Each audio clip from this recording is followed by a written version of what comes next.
آپ کے دل میں رچنس ہو تو فارغ کریں اپنے آپ، ٹائم نکالیں اللہ تعالیٰ کے لیے، اور پھر دیکھیں آپ کے مسئلے کیسے حل ہوتے۔ کئی لوگ سے میں نے سنا ہے، ایک بھائی بہت مشکل سے گزر رہے تھے، 2 سال پہلے کا واقعہ ہے،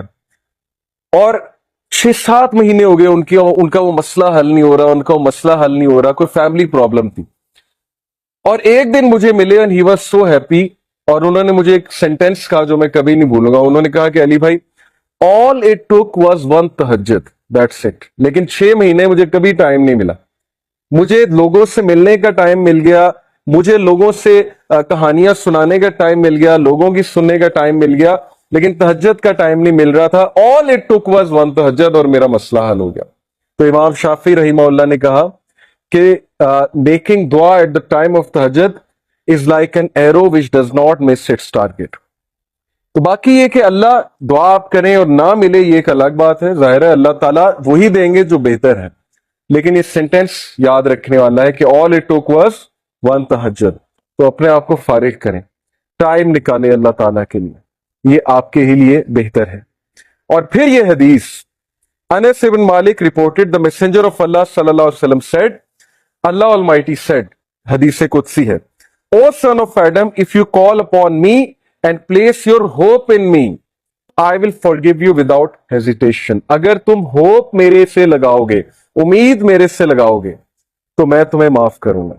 without any hesitation میں تمہیں معاف کروں گا۔ O son of Adam, if you have sins piling up to the clouds and then ask for my forgiveness, I will forgive you without hesitation۔ اور اگر تیرے گناہ آسمان تک جا رہے ہیں اور آسمان کی طرح پائل اپ ہو چکے ہیں، کلاؤڈز کی طرح، یعنی اتنے سنز ہو چکے ہیں کہ تم اسراف کر چکے ہو، اور تم مجھ سے معافی مانگو گے، میں تمہیں معاف کروں گا، لیکن سچے دل سے توبہ کرو گے، میرے پاس آؤ گے، میرے سے بات کرو گے، مجھے ریکگنائز کرو گے، تو میں تمہیں معاف کروں گا۔ تو کویسچن یہ ہے کہ کیا ہمارے ہوپس اللہ تعالیٰ سے لگے ہیں یا ہمارے ہوپس کریشن سے لگے ہیں؟ میں یوتھ سے بات کر رہا ہوں، میں حیران ہوں کہ ہم ایک انسان کے لیے راتیں جاگ لیتے ہیں، ہم اس کے لیے اپنے ڈیسیجن چینج کر لیتے ہیں، کیریئر کے جو ہماری لائن ہے اس کو چینج کر دیتے ہیں ایک انسان کو پانے کے لیے، ایک انسان کے پیچھے دوڑتے ہیں، اور بعد میں ہمیں کوئی خاص فائدہ بھی نہیں ملتا، بعد میں ہمیں جو ہے وہ ریگریٹ ہوتا ہے کہ میں نے اتنا کچھ کیا اور آگے سے ریزلٹ جو ہے وہ کچھ بھی نہیں ہے۔ تو یہ ہے وہ مثالیں جو اللہ تعالیٰ ہمیں قرآن مجید میں بتا رہے ہیں، حدیث میں بتا رہے ہیں کہ تم میرے سے امید لگاؤ، تم میرے پاس آؤ، تم میرے سے مانگو، پھر دیکھو کہ تمہارا مسئلہ حل ہوتا ہے کہ نہیں ہوتا ہے۔ اور امید لگانے کے حوالے سے ابن تیمیہ رحمہ اللہ لکھتے ہیں، ان کی ایک کتاب ہے kalamullah.com پہ آپ جائیں تو وہاں پر ایک کتاب ہے ابن تیمیہ کی، I think relief from distress, yes exactly یہ نام ہے، ریلیف فرام ڈسٹریس، کے ڈسٹریس سے ریلیف کیسے ملنا ہے، اوکے یہ کتاب ہے۔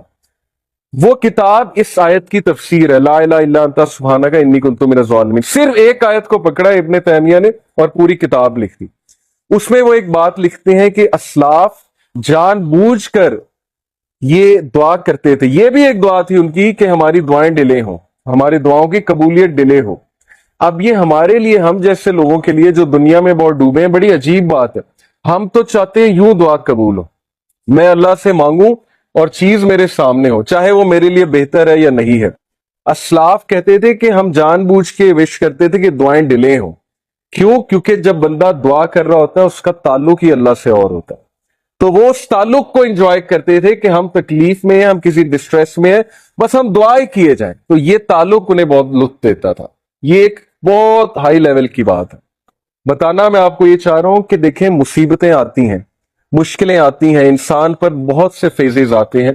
اور اس فیز میں اگر اللہ سے آپ کنیکٹ کر جائیں تو یہ آپ کے لیے خیر ہی خیر ہے، اور اس فیز میں اگر اللہ سے دور ہو جائیں تو پھر یہ شر ہے بہت بڑا۔